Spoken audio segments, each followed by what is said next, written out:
Kabataan nga ba ang pag-asa ng bayan o kabataan ang perwisyo sa lipunan? Mahiya naman kayo sa mga bayaning namatay para dito. Ang pagbabago nagsisimula sa iyo.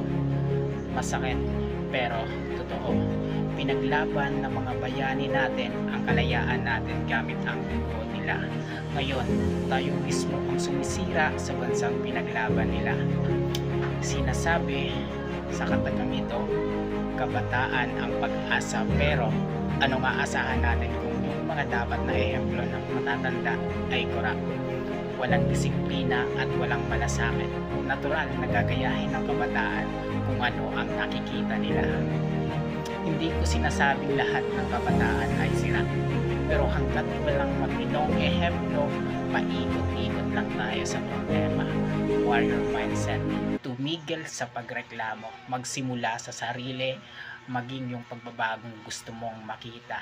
Kaya, kung buhay si Rizal ngayon, ano sa tingin mo ang una niyang sasabihin sa atin? Pangalawa, anong isang bagay na kaya mong gawin ngayon para hindi ka maging parte ng problema kundi parte ng solusyon? Comment mo yan sa comment section.